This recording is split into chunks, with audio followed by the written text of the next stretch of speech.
Am I the antagonist for being unsympathetic towards my sister when I said we would be skipping a holiday gathering? I'm a 25-year-old female married to my 26-year-old husband. We live about 45 minutes away from my parents, while my sister Rachel, her husband, and their 4 children live about 10 minutes away from them. The kids range in age from 2 to 12 and are all well-behaved, so we enjoy spending time with them whenever we can. My husband and I try to have individual time with each of them once a month, and we also see them all during birthdays and certain holidays. Both my mother and sister are not employed. The kids either go to school or daycare, including during summers, and my parents watch them for 2 days each weekend as chosen by my sister. The reason this is relevant is because when my family plans events and invites us, they often forget that both my husband and I work. Currently, my husband is working from home due to a serious arm injury that required a full cast and sling. He's waiting for another surgery scheduled on December 27th. This oversight becomes apparent when they invite us to activities, such as taking the little ones to see Paw Patrol on a Thursday at 1 p.m. without considering our work commitments. When I explain that we will be working, they suggest we just request the day off. Anyway, my parents recently confirmed plans for 2 larger holiday gatherings, one with each side of their extended families, and a smaller gathering that includes just my sister, her husband, my husband, and me, along with the kids. The 2 larger gatherings are scheduled for the 20th and 21st, while the smaller one will take place on the evening of the 22nd. Afterward, we will be traveling to visit my husband's family from the 23rd to the 26th. For the first 2 gatherings, a rental space an hour away from our home was secured. Despite offers from relatives to host the events, my parents insisted on the rental space because it would be more convenient for my sister, who has 4 kids to transport. Everyone in the family is contributing towards the cost of the rental space. Initially, I suggested having the smaller gathering at our house, since it would be easier for us, especially considering that both my husband and I will be working that day, and he has a doctor's appointment in the afternoon. At first, they agreed, but today they informed us that the gathering will actually be held at their house because, once again, it's more convenient for my sister and the kids. I expressed my frustration, explaining that it feels unfair that everything always seems to revolve around my sister's convenience, even if it inconveniences others. Both my husband and I decided that we will bring our gifts for everyone to the larger gatherings and skip the smaller one altogether. When my family asked if we could request the day off on the 22nd, we declined. Now they are accusing both of us of being unsympathetic, mainly because my husband supports my viewpoint and suggested skipping the smaller gathering, and claim that we don't understand how difficult it is because we don't have kids. My sister in particular is calling me an asshole and thinks I'm trying to imply that I'm more important because I work, which is not the case. I'm simply asking for some level of consideration. So am I the asshole? It is understandable that you would feel frustrated with the constant prioritization of your sister's convenience over yours. The fact that your parents consistently forget that you and your husband work and then expect you to request time off on short notice is unreasonable. It is reasonable for you to express your frustration and ask for some consideration. Furthermore, it seems unfair that your parents have chosen a gathering space that is more convenient for your sister and her kids, disregarding your own circumstances. It is not wrong to want to have the smaller gathering at your own house, especially since you have work commitments and your husband has a doctor's appointment on that day. Your decision to skip the smaller gathering and bring your gifts to the larger gatherings is a fair compromise considering the circumstances. It is not unsympathetic to prioritize your own schedules and responsibilities.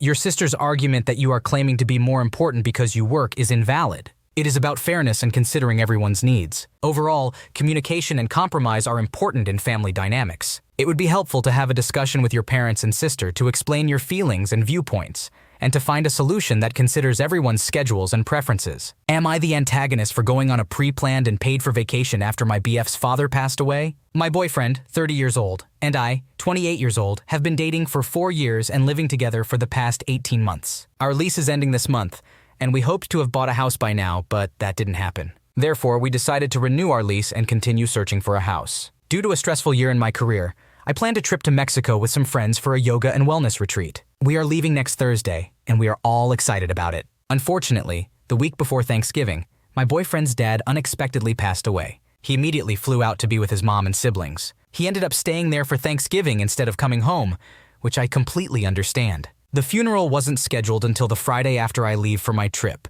which I reminded him about when he mentioned the date. He asked if there was any way I could reschedule or get a refund for the trip. I promised to look into it. However, it turned out that the trip was booked through a group rate and was non-refundable. None of my friends wanted to go through the hassle of rescheduling, and I couldn't get my money back if I canceled. I explained all of this to my boyfriend, and when he came home, we had a more in-depth discussion about it. I sincerely apologized multiple times while explaining why I still planned to go on the trip. He seemed to understand and told me it was okay. However, when I asked him when we should sign the papers to renew our lease before I leave, he unexpectedly refused. He mentioned that he returned to deal with some work-related matters and will fly back for the funeral. He will continue staying with his mom to help her with various things. I asked him why he didn't discuss this with me earlier, and he responded by saying that he was discussing it with me at that moment. He justified his decision to stay with his mom by stating that she needs his help. I expressed my concern about my living situation, but he told me to figure it out with my friends during our vacation. I mentioned that he was putting me in a difficult position and that he seemed fine with me going on the trip and missing the funeral. In response, he said he wasn't going to beg me to cancel my trip since I made that decision on my own, so he was making this decision for himself. Feeling frustrated, I called him an asshole, and argued that he should have discussed this with me beforehand. His counter-argument was that I prioritized drinking on a beach over attending his dad's funeral, making me the in this situation. So was I in the wrong here? It seems like both parties could have communicated better throughout this situation. However, ultimately, it is not fair for the boyfriend to unilaterally decide not to renew the lease and leave the girlfriend in a difficult housing situation while she is on her planned vacation. Both partners should have discussed their needs, concerns, and options before making any decisions. The girlfriend did express her understanding and empathy towards her boyfriend's loss, and initially attempted to find a solution by looking into rescheduling or getting a refund for the trip. However, it was not possible due to the non-refundable group rate. She also saved money specifically for this trip and needs the escape after a stressful year. It's important to consider the significant financial loss and the emotional importance of this trip for her. On the other hand, the boyfriend's grief and need to support his family during this difficult time are also understandable. However, his decision to not renew the lease without discussing it with his girlfriend and leaving her without a place to live is unfair and shows a lack of consideration for her circumstances. Ultimately, both partners need to have an open conversation about their needs, feelings, and potential compromises. They should seek a solution that respects both their individual needs and the support they can offer each other during this challenging period. Am I the antagonist for how I revealed that I'm autistic? I am a 24-year-old woman and have been in a relationship with my boyfriend for 2 years.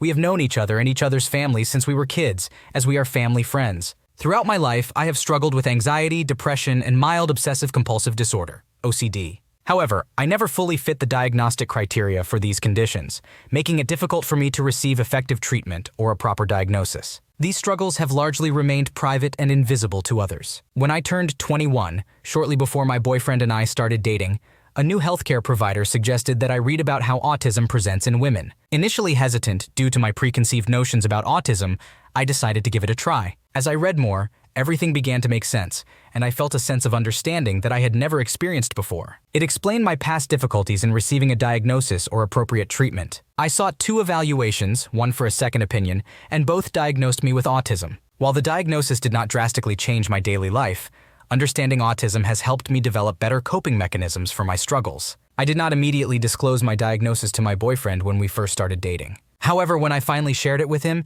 he was incredibly understanding. He took the time to educate himself about autism in women, and it has never been a problem in our relationship. Recently, while attending a bonfire with my boyfriend's extended family, I was seated with the women. His sister Sarah, who is pregnant, expressed her fear of her baby having autism. The conversation then shifted to discussing how awful it would be to have a child with autism, stating that it would require lifelong care and ruin the parents' lives. I empathized to some extent, acknowledging that autism is a spectrum, and that severe cases may necessitate round-the-clock care. However, I kindly shared that most autistic individuals grow up to be functioning adults, and assured her that everything would likely be all right even if her baby had autism. Sarah responded by questioning whether I had ever met an autistic adult, implying that I had not. She continued to assert that even those autistic adults who don't require constant care are unable to hold down normal jobs or support themselves. While it is true that every autistic individual is unique, Sarah and her family have always praised me and expressed their unwavering support for my relationship with my boyfriend.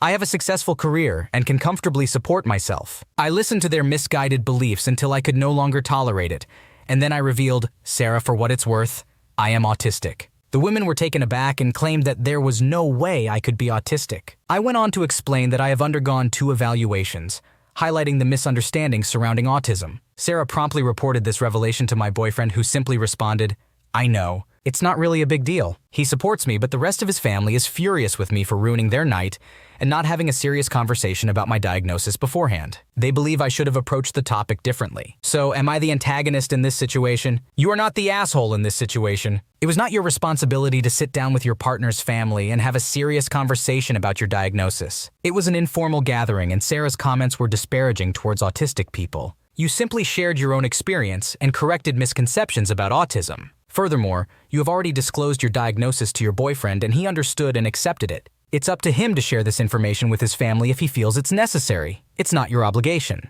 Your boyfriend's family may be upset because they were caught off guard, but their reaction shows a lack of understanding and empathy towards autism. They should have taken the opportunity to learn and ask questions instead of making you feel like you did something wrong. Overall, you did the right thing by standing up for yourself and others with autism. It's important to challenge misconceptions and advocate for understanding. Am I the antagonist for refusing to look after my housemate's cat and threatening to take it to an animal shelter? I am a 22-year-old female, and I currently live in a house share with two other women, Mia, 22F, and Amy, 23F. We all finished our university courses last year. While I am pursuing a postgraduate course at the university, Mia and Amy have started working. We found each other through mutual friends while looking for a rental. About 6 weeks after we moved in, Mia brought a cat with her from her parents' house. This cat had been with her before she started university, but couldn't live with her during that time. I was not happy about this because I had a negative experience with cats during my childhood, and Mia didn't discuss it with us before bringing the cat. She claimed that the landlord approved and that it wouldn't be a problem. Amy, on the other hand, was delighted because she likes cats. Even though I was in the minority,